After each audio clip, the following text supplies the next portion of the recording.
Bonjour chers auditeurs. Bienvenue sur notre chaîne. Nous remercions chaleureusement nos abonnés pour leur soutien indéfectible. Si vous êtes nouveau sur notre chaîne, nous vous invitons à vous abonner et à cliquer sur l'icône du pouce levé pour montrer votre appréciation de cette vidéo. Ce faisant, vous resterez informés et notifiés à chaque fois que nous publierons un nouveau contenu. Aujourd'hui, nous avons le plaisir de vous présenter la leçon 10 du deuxième trimestre de l'année 2024. Le titre de cette leçon: Le spiritualisme exposé. Prions. Notre Père qui es aux cieux. Merci pour cette leçon. Aide-nous à la comprendre. Seigneur, aide-nous à mettre en pratique ce que nous apprenons. Au nom de Jésus, nous te prions. Amen. Notre texte clé se trouve dans le chapitre 4 de la première épître aux Thessaloniciens, versets 16 à 17. Car le Seigneur lui-même descendra du ciel avec un grand cri, à la voix d'un archange et au son de la trompette de Dieu. Les morts en Christ ressusciteront les premiers. Ensuite, nous les vivants, qui serons restés, nous serons enlevés avec eux sur les nuées, à la rencontre du Seigneur dans les airs. C'est ainsi que nous serons toujours avec le Seigneur. Chers auditeurs, il y a plusieurs dizaines d'années, des histoires ont fait surface à propos d'expériences de mort imminente, dans lesquelles des personnes décédées puis ranimées ont donné des récits incroyables de ce qu'elles avaient vu et entendu alors qu'elles étaient mortes. Des millions de personnes croient aujourd'hui que ces récits sont la preuve que les morts ne sont pas vraiment morts.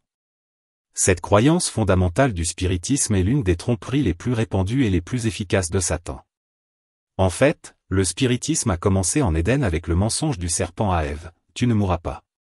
Cette idée est également à l'origine de l'un des plus grands mouvements religieux fallacieux du XIXe siècle, avec l'affirmation des sœurs Fox, reconnues plus tard comme frauduleuses, selon laquelle elles pouvaient recevoir des réponses à leurs questions de la part des esprits des morts.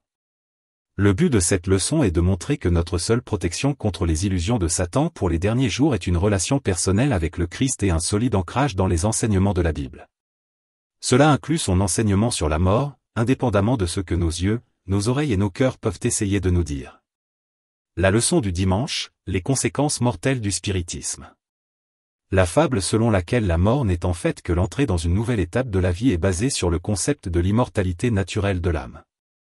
Les conséquences mortelles du spiritisme explorent la croyance en l'immortalité naturelle de l'âme, en retraçant ses racines dans le paganisme et son adoption précoce par l'Église chrétienne.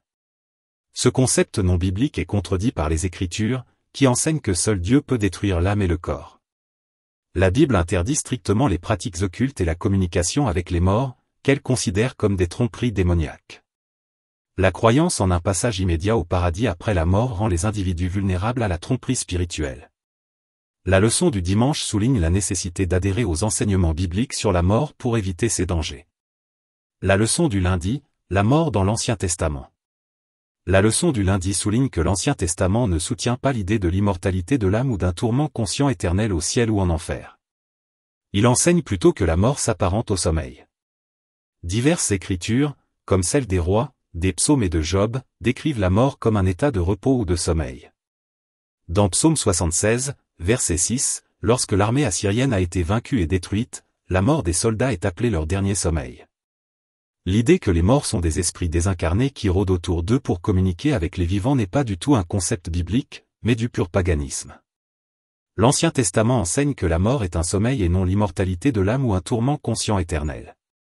Il rejette l'idée d'esprits désincarnés communiquant avec les vivants, la considérant comme païenne.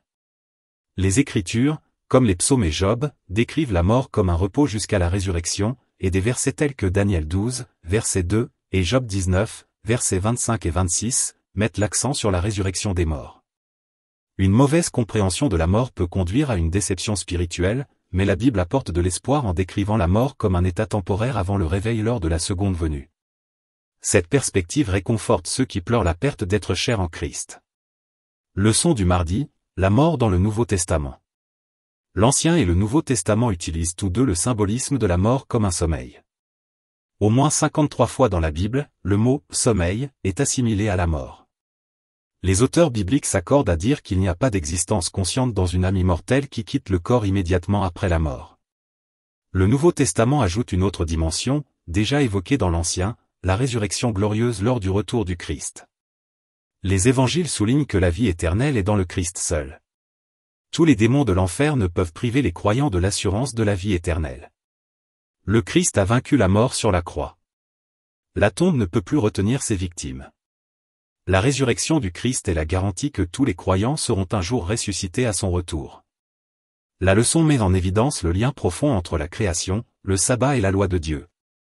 Elle souligne la valeur de l'humanité aux yeux de Dieu, en s'opposant à la vision scientifique commune selon laquelle la vie est un accident cosmique.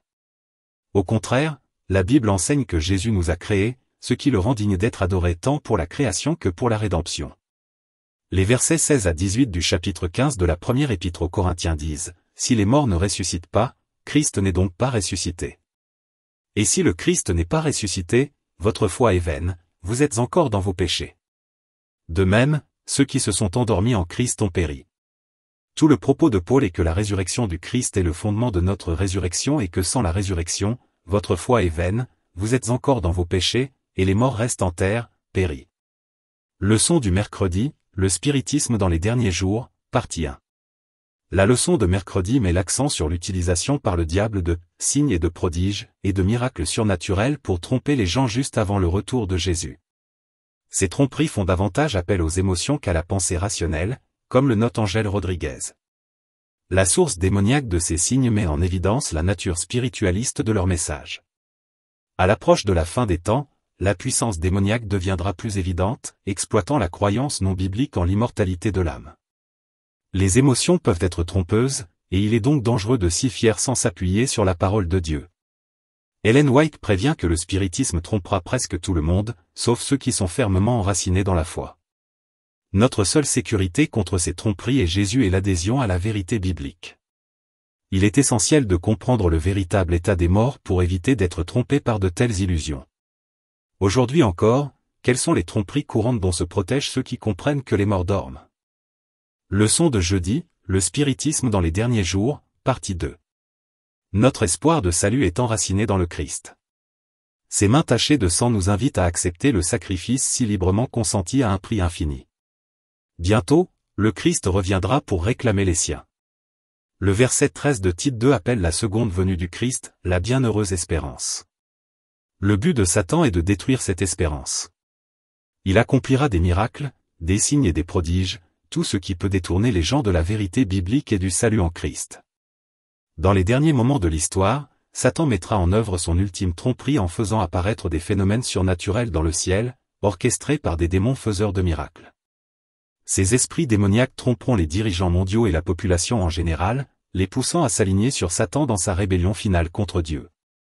Des individus apparaîtront, prétendant être le Christ, accomplissant des miracles et présentant de fausses révélations contredisant les Écritures. Le point culminant de cette tromperie sera l'usurpation de l'identité du Christ par Satan lui-même, qui apparaîtra sous la forme d'un être radieux et majestueux ressemblant à la description biblique de Jésus.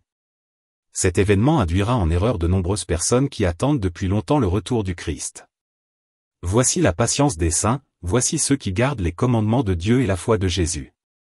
Dans la lutte finale, Satan va faire tout ce qu'il peut pour empêcher les gens de garder les commandements de Dieu, ou d'avoir la foi de Jésus, ou les deux. Chère auditrice, cher auditeur. Le livre de Lee Strobel, The Case for Heaven, explore l'idée que les gens restent conscients après la mort, en utilisant les expériences de mort imminente comme preuve ou NDE. L'une des histoires concerne une jeune fille qui, au cours d'une NDE, rencontre un frère dont elle ignorait l'existence, ce que son père confirmera plus tard. Cependant, Strobel trouve difficile de concilier cela avec l'enseignement biblique selon lequel les chrétiens ne reçoivent leur récompense finale qu'au retour du Christ.